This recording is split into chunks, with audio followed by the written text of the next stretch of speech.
ইসরায়েলের জমানায় এমন একটা লোক আসিল, যে লোকটা ৯৯টা হত্যা করলো। করার পরে ওই এলাকার মানুষকে বলে, বাইরে আমি তো এমন নির্লজ্জ মানুষ, আমি তো ৯৯টা মানুষ নিজের হাতে হত্যা করছি। এ আমার ভাইয়েরা, আল্লাহ কি আমারে ক্ষমা করব কিনা? তখন বলতেছে, ভাই আমাদের অমুক অঞ্চলে একজন বড় আলেম আছে, আপনি গিয়া আপনার এই কর্মকাণ্ডর বিষয়গুলি ওই ইমাম হুজুরের কাছে গিয়া বলেন। মানুষের কথায় আবার ওই অঞ্চলে চইলা গেলেন। চইলা গিয়া ইমাম রে বলতেছেন, ইমাম সাহেব বলতেছে, ভাইজান হঠাৎ করে আমার দুয়ারে।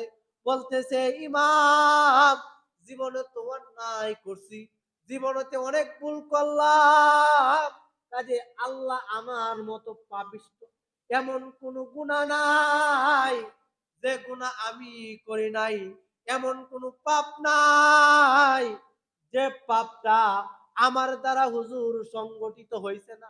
শুধু তাই না, আমি ভাই ৯৯টা মানুষ হত্যা করছি।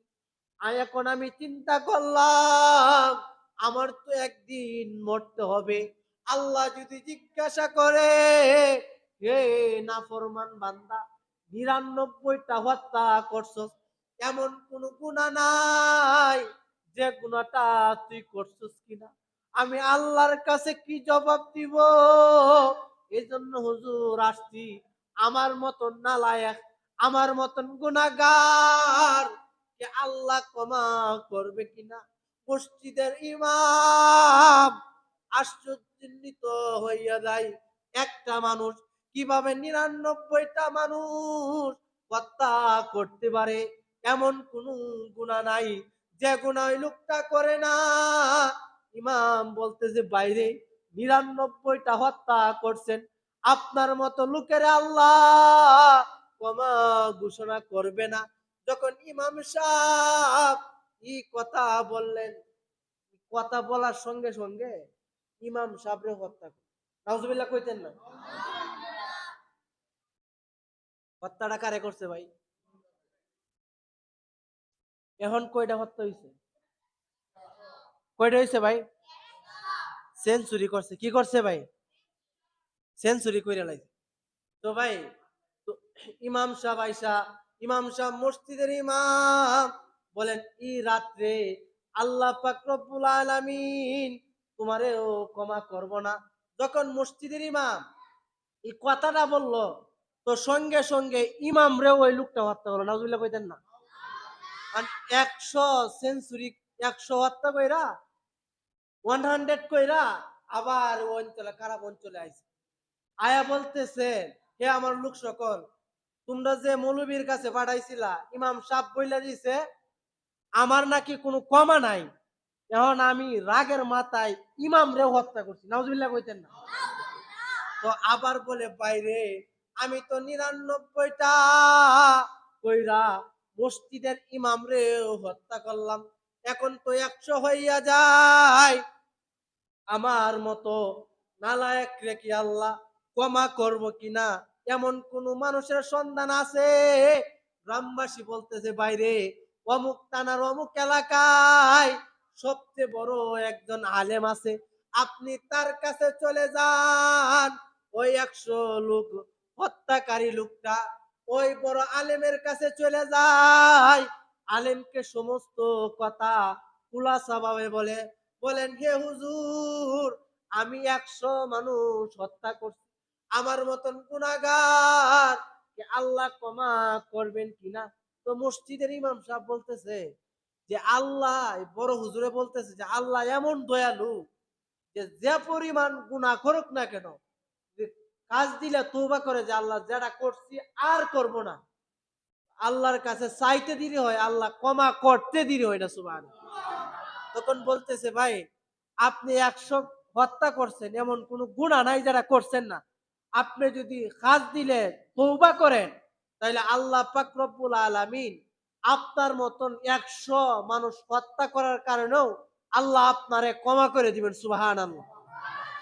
তো ভাই ইমাম সাহেব বললেন যে তুমি তওবা করো। ইমাম সাহেবের সাথে ওই লোকটা তওবা করলো। সুবহানাল্লাহ।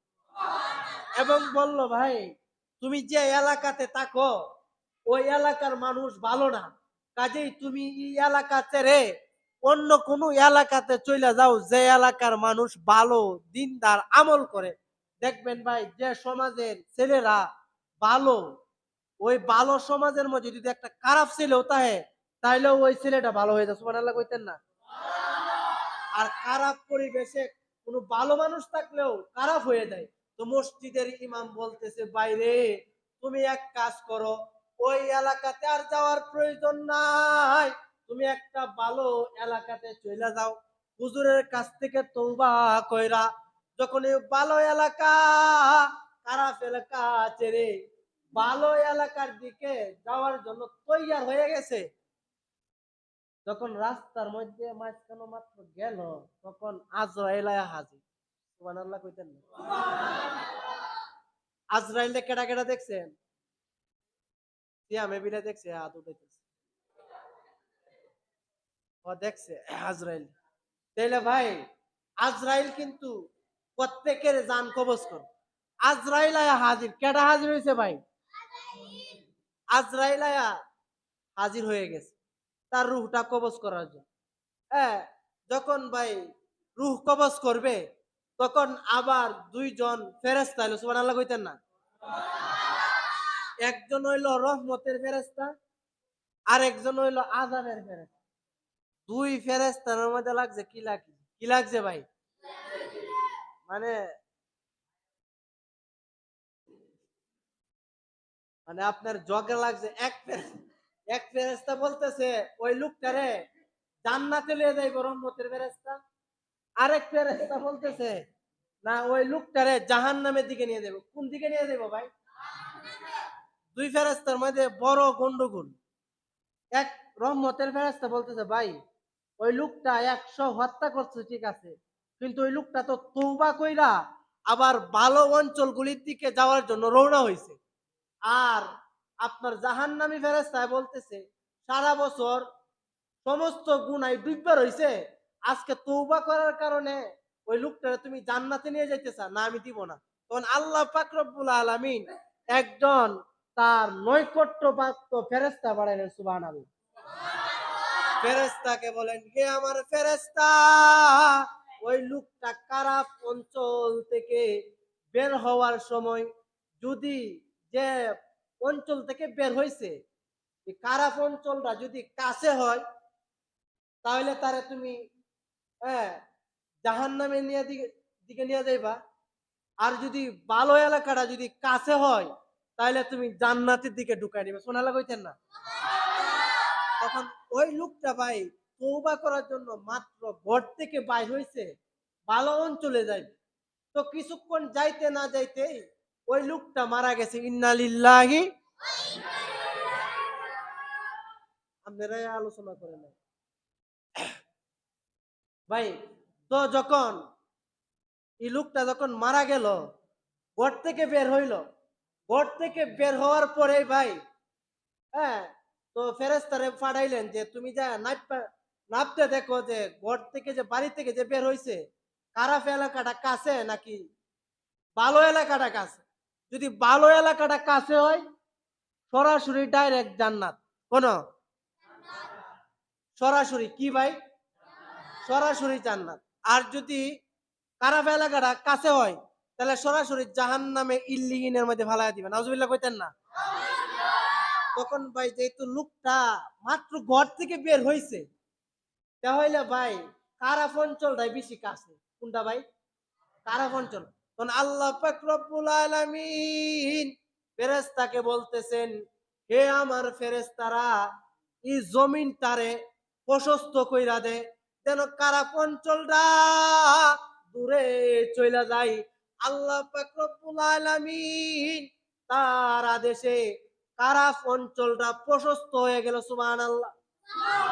এবং আল্লাহ পাক রব্বুল আলামিন ভালো জমিনটারে বলতেছেন হে জমিন তুই ভালো এলাকা আমার এই বান্দার জন্য সংকীর্ণ হইয়া যায়। যখন ভাই ভালো এলাকাটা ওই লোকের জন্য সংকীর্ণ হয়ে গেল, কাছে হয়ে গেল, তখন স্কেল বা ফিতা দিয়ে মাইপা দেহে যে ভালো এলাকাটা কাছে। সুবহানাল্লাহ কইতেন না?